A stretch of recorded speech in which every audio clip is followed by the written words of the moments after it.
अस्सलाम वालेकुम। Political science शुरू करने जा रहे हैं जिसमें हम सबसे पहले टॉपिक्स जो हम देखने जा रहे हैं वो थ्योरीज के बारे में। और थ्योरीज में सबसे पहले हम देखेंगे फाशिज्म और नाजिज्म के बारे में। और इनमें से सबसे पहले हम देखेंगे rise of fascism. Fascist word आपने बहुत ज़्यादा सुना होगा पाकिस्तान की सियासत में भी, कि ये फाशिस्ट हुकूमत थी, तो ये फाशिस्ट ग्रुप था। तो बेसिकली फाशिस्ट है क्या, फाशिस्ट का ये जो वर्ड है, फाशिस्ट कहाँ से आया, फाशिस्ट का राइज कहाँ से हुआ, ये सारी चीज़ें हम डिस्कस करेंगे और सारा कुछ हम पढ़ेंगे। तो पहला हमारा लेक्चर है पॉलिटिकल साइंस का, वो है fascism, the rise of the fascism. Historically fascism एक इटालियन ओरिजिन है, इटालियन वर्ड है। और इसकी वजह से, फाशिस्ट की वजह से वर्ल्ड वॉर वन शुरू होती है। और इसके जो इफेक्ट है वो इटली पर भी बहुत ज़्यादा होते हैं।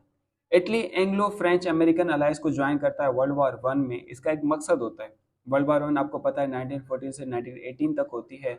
और इसका मकसद क्या होता है इटली का, कि ये जो कंट्रीज़ हैं ये इनको कुछ कॉलोनीज देंगी।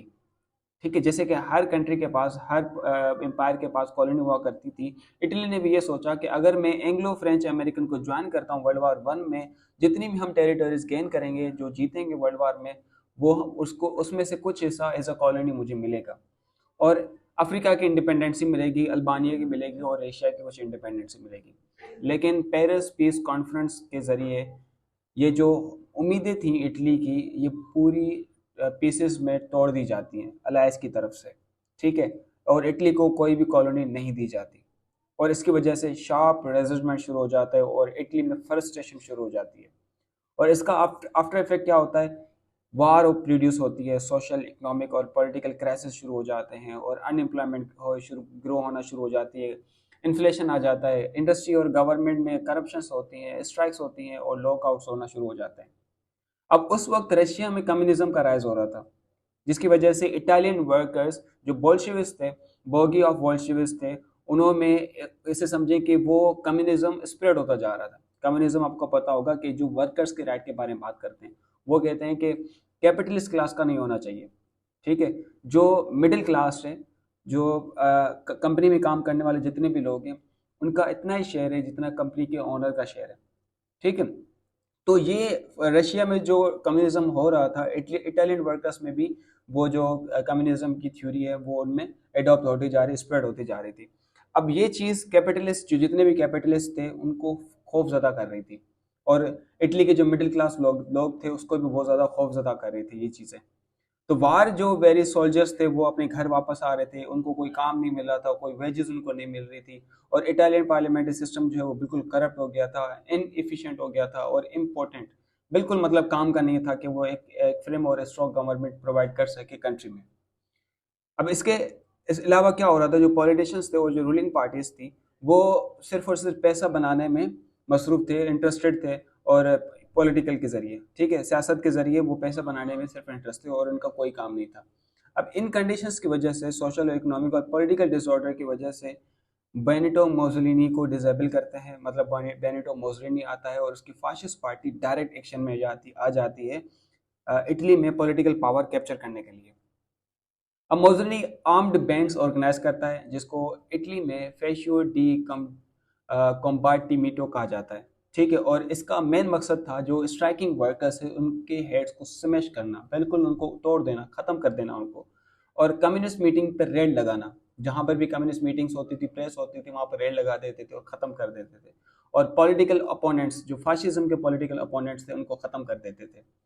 तो फाइनली 1922 में मोसोलिनी रोम में पावर हासिल कर लेता है, रोम में पावर कैप्चर कर लेता है। और फाशिस्ट जो वॉलंटियर्स होते हैं वो रोम में मार्च करते हैं। जब मतलब पहले फाशिस्ट के जो वॉलंटियर्स होते हैं मार्च में रोम में मार्च करते हैं। और 1922 में मोसोलिनी रोम को कैप्चर करता है। और इटालियन किंग होता है जो मोसोलिनी को इनवाइट करता है मिलान से, और इसको जो है prime minister of Italy appoint कर देता है। फिर 2 सालों के बाद जनवरी 2025 में 1925 में कॉन्स्टिट्यूशनल पार्लियामेंट्री सिस्टम को डिस्ट्रॉय कर दिया जाता है। ठीक है, गवर्नमेंट की, और फाशिस्ट स्टेट इटली में कायम कर दी जाती है। 1929 में बादशाह जो था वो नॉमिनल रूलर बन जाता है, सिर्फ नाम का बादशाह होता है। जितनी भी पावर्स होती हैं वो मोसोलिनी के हाथ में चली जाती हैं। इट मीन्स ज्यूस के पास, ज्यूस का मतलब होता है लीडर, और लीडर उस वक्त कौन था, मोसोलिनी था। तो इस तरह से इटली में फाशिस्ट स्टेब्लिश हुआ। तो जो टर्म है फाशिज्म, वो इटालियन वर्ड से निकला है फेसियो, जिसका मतलब है बैंड, और बैंड का मतलब होता है ग्रुप, ठीक है। और ये जो वर्ड का मतलब है वो लैटिन वर्ड है जो फेसिस से निकला है, जिसका मतलब है bundle of sticks and an axe, ठीक है। और जो कि एक सिंबल है पॉलिटिकल अथॉरिटी का, of the ancient ruler of the Rome, जो रोम के एंशिएंट रूलर होते थे उनका एक ये सिंबल होता था, बंडल ऑफ स्टिक्स और कुछ एक्स। अब जो मेमोरीज हैं एम्पोरियम रोमेनियम की, the ancient Roman empire was also so dear to the fascist head. तो जो एंशिएंट रोमन एम्पायर है वो हमेशा से बहुत अच्छी रही है और बहुत उनको जो ना प्यारा रहा है फाशिस्ट जो एंशिएंट रोमन एम्पायर जो थी, ठीक है। तो एग्रेसिव नेशनलिज्म और imperialism are the real meaning fascism. तो जो नेशनलिज्म होते हैं या एम्पेरियलिस्ट होते हैं लेकिन एग्रेसिव, तो फाशिज्म का रियल मकसद ये है कि होते तो नेशनलिज्म है, अपनी कौम के लिए सोचते हैं, लेकिन एग्रेसिव होते हैं बहुत ज़्यादा।